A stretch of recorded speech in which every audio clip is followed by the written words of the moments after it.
7 കോടി വർഷം പഴക്കമുള്ള ദിനോസർ ഭ്രൂണം കണ്ടെത്തി. ശാസ്ത്രലോകത്തെ അത്ഭുതപ്പെടുത്തി. 7 കോടി വർഷം പഴക്കമുള്ള ഒരു ദിനോസർ ഭ്രൂണം, അതായത് എംബ്രിയോ, ഫോസിലായ മുട്ടയ്ക്കുള്ളിൽ നിന്നും കണ്ടെത്തി. ഇതുവരെ കണ്ടെത്തിയതിൽ വെച്ച് ഏറ്റവും പൂർണ്ണമായ ദിനോസർ ഭ്രൂണങ്ങളിൽ ഒന്നാണിത്.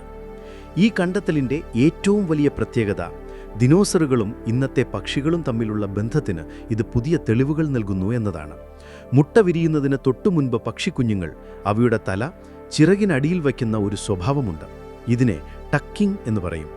അത്ഭുതമെന്ന് പറയട്ടെ, ഈ ദിനോസർ ഭ്രൂണവും ഇതേ അവസ്ഥയിലായിരുന്നു. ഇത് ദിനോസറുകൾക്ക് ജനിക്കുന്നതിന് മുൻപേ തന്നെ പക്ഷികളെപ്പോലുള്ള സ്വഭാവങ്ങൾ ഉണ്ടായിരുന്നു എന്ന് കാണിക്കുന്നു. അമേരിക്കയിലെ മിസോറിയിൽ നിന്നാണ് ഈ ഫോസിൽ ലഭിച്ചത്.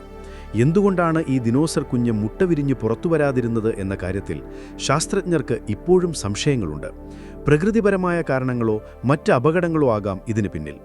എന്തായാലും ഈ കണ്ടെത്തൽ ദിനോസറുകളുടെ ജീവിതത്തെയും വളർച്ചയെയും കുറിച്ച് പഠിക്കാൻ ശാസ്ത്രലോകത്തിന് ലഭിച്ച ഒരു അമൂല്യമായ ടൈം ക്യാപ്സ്യൂളാണ്.